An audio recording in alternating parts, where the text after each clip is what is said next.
Something walks whistling past my house every night at 3:03. Every night, no matter the weather, something walks down our street whistling softly. You can only hear it if you're in the living room or the kitchen when they walk by, and it always starts at exactly 3:03. The sound starts faint, somewhere near the beginning of the lane, near the Carson place.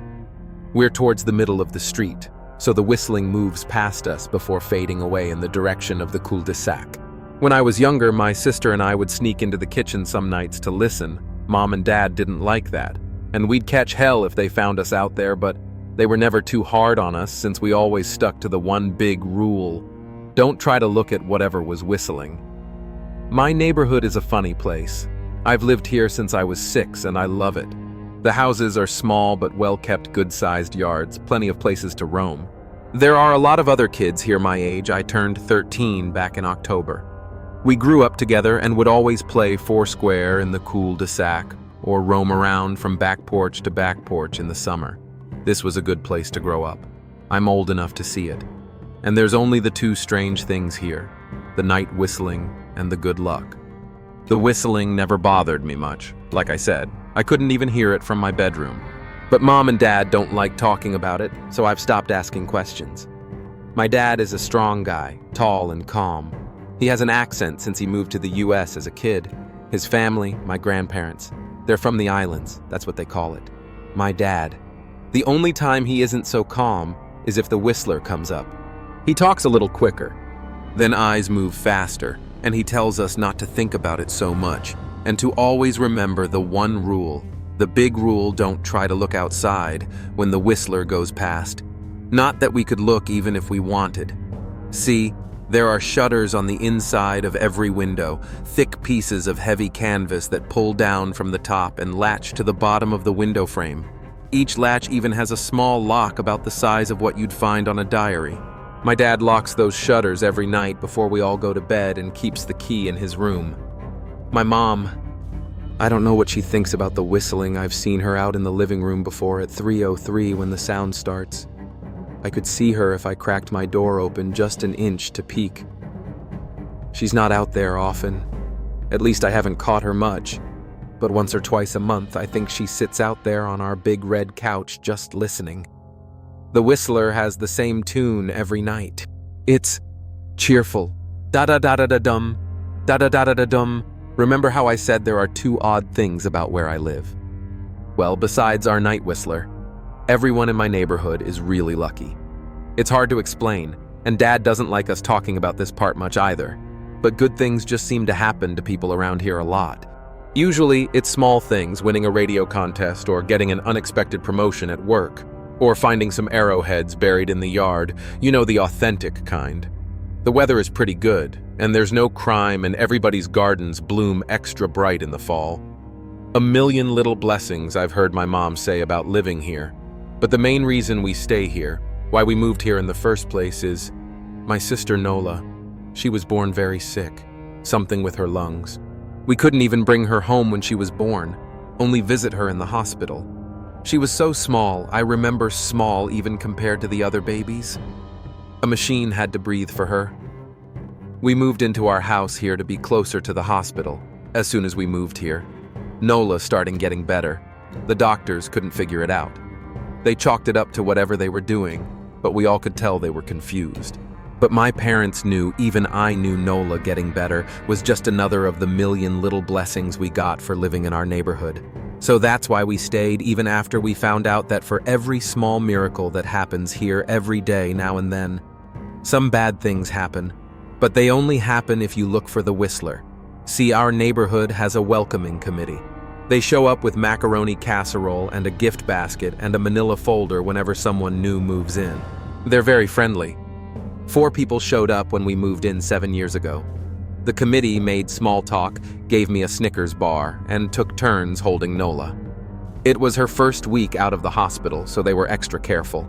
Then the committee asked to speak to my parents in private, so I was sent to my room, where I still managed to hear nearly every word. The welcoming committee told my parents about how nice the neighborhood was. Really exceptionally hard to explain, kind of nice. And then they told my parents about the even harder to explain whistling that happened every morning at 3:03 and ended at the tick of 3:05. The group Our New Neighbors warned my parents that the whistling was quiet, would never harm or hurt us, as long as we didn't look for what was making the sound. This part they stressed, and I pushed my ear into the door, straining to hear them. People who went looking for the whistler had their luck. Change sometimes tragically. A black cloud would hang over anyone that looked. Anything that could go wrong would. The manila envelope the committee brought over contained newspaper clippings, stories about car crashes and ruined lives, public deaths and freak accidents. Not everyone dies, I heard the head of the committee tell my dad, but the life goes out of them. Even if they live, there's no light in them ever again. No presence. My mom. I could tell she wasn't taking it seriously. She kept asking if this was some prank they play on new neighbors. At one point, my mom got angry, accused the committee of trying to scare us out of our new home. Asked them if they were racist on account of my dad being from the islands. My dad calmed her down, told her he could tell our new neighbors were sincere and they were just trying to help us. He explained that he grew up hearing these kinds of stories from his mom, and that he knew there were strange things that walked among us. Some of those strange things were good and some were bad, but most were just different. After the committee left, Dad went out to the hardware store, bought the canvas blinds, the latches, and the locks, and installed them on every window in the house after dinner. That first night in our new house, I crept out of my room at 3 a.m., only to find my dad awake, sitting on the living room couch holding my baby sister. My dad held up his finger in a shh motion, but patted the couch next to him. I sat and we waited. At exactly 3:03, we heard the whistling, da-da-da-da-da-doom, da-da-da-da-da-doom. It came and it went, just like our neighbors said. The whistling returns each night, and we never look, and we enjoy our million little blessings every day. Nola breathes on her own, and she's grown into a strong, clever girl. My dad even joined the welcoming committee. We don't get new neighbors often. Why would anyone want to leave? But when a new family moves in, my dad and the committee bring them macaroni casserole, a gift basket, and the manila folder. I can always tell by the look on my dad's face when he comes back if the family took the committee seriously or if we'd be getting new neighbors again very soon. Not long ago, a family moved in directly next to us. The previous owner, Ms. Maddie, passed away at age 105. She'd lived a good long life. Our new neighbors seemed like they'd fit in just fine. They believed the welcoming committee took my dad's advice about the locking shutters since they had a young child of their own. Whatever newspaper clippings were in that manila envelope, whatever evidence my dad never let us see. But I imagine it must have been awfully convincing since our neighbors got along with no issues for the first month. One night when our new neighbors had to leave town, they sent their son Holden to stay with us. He was 12 a year under me in school. I didn't know him well before that night, but as soon as his parents dropped him off after dinner, I could tell it was going to be a bad time. Do you know who was always out there whistling every night? Holden asked the moment the adults left the room. The three of us were sitting in the den, some Disney movie playing idly on the television. My sister and I exchanged a glance. We don't talk about that. I said, I think it's that weirdo that lives in the big yellow house on the corner. Holden said, Mr. Tolles, my sister asked. No way, he's really nice. Holden shrugged. Must be a psycho killer. Then, Nola tensed. We don't talk about it, I repeated. Let's go in my room and play Nintendo. We spent the next few hours playing games, eating popcorn, and then watching movies. A typical sleepover. But I could see Holden was getting antsy. After my parents had wished us a good night, locked the blinds, and gone to bed, Holden stood up from his beanbag and walked over to where Nola and I were sitting on my bed. Have you ever even tried looking? He asked. It's nearly time. Like most sleepovers, we'd conveniently ignored any suggestion of a bedtime. I was shocked to see he was right. It was almost 3 a.m. I sighed. We don't... See, I can't even try to look because my dad locks the blinds every night and hides the key. He continued, ignoring me. So does our dad, said. Nola. No, replied Holden. No, he doesn't. You saw him do it, I said, a little sharper than I meant to sound. Holden grinned. Your dad locks the blinds. Yeah, but he doesn't hide the key. He keeps it right on his normal keychain. So I asked, worried. I already knew what he would say next, because I had noticed that my dad didn't bother hiding the key anymore after all of these years, because he knew we took it seriously. So, after your dad locked up, but before your parents went to bed, I went to the bathroom. And on my way, I may have peeked into their room, and I may have seen your dad's keychain on his nightstand, and I maybe went and borrowed the key to blinds. Nola and I stared, and his grin only grew wider. You're lying, I said. Holden shrugged. You can check if you want. Just open your parents' door and look. You'll see his keychain right there on the nightstand. Stay here, I told both of them. Don't move a muscle. I hurried over to my parents' room but hesitated at the door. If Holden wasn't lying, my dad would be angry. Beyond angry. I was scared thinking about it, but more scared of an open window with the Whistler right outside. I opened the door barely an inch and looked in, but it was too dark to see. Taking a deep breath, I walked into the room.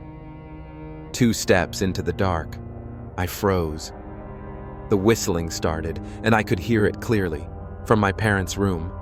I never realized, but they must have heard the sound every night since we moved into the house. They never told us. I don't think I could have slept through it. I stood there listening to the whistling come closer, unsure whether I should turn on a light or call out for my dad. Soft sounds from the living room brought me back to reality. Nola. I yelled, running out of my parents' room. Holden and Nola were standing near the front door next to a window. Holden wasn't lying. I could see him fumbling with the lock on one of the blinds. I heard a click. He did have the key. Holden let out a quick laugh. Nola stood next to him, hunched up, afraid, but maybe curious.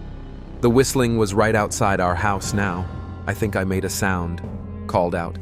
I can't remember. Time felt frozen. Clock hands nailed to the face. But I found myself moving. I'm not fast.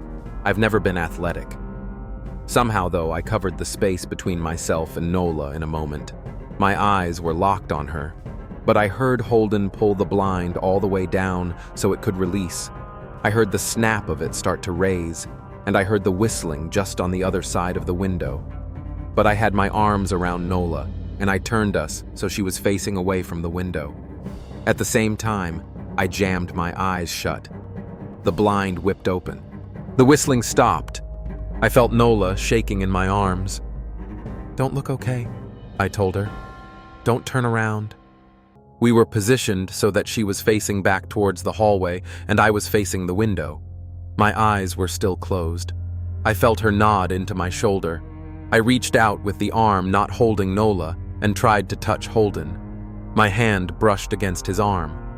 He was shaking. Worse than Nola Holden, I asked. Silence. I reached past him and gingerly felt for the window, eyes still sealed shut. The glass was cold against my fingertips. Colder than it should have been for the time of year. I moved my hand up the window, searching for the string to the blind. The glass began to get warmer, the further I reached, and there was a gentle hum feeding back into my fingertips. I tried not to think about what might be on the other side of the window. Finally, I touched the string and yanked the blinds shut. I opened my eyes. In the dim light leaking out from the kitchen, I could make out Holden, pale and small, staring at the now closed window. Holden, I asked again. He turned towards me and he screamed. Everything became a flurry of motion. Lights sparked to life in the hall.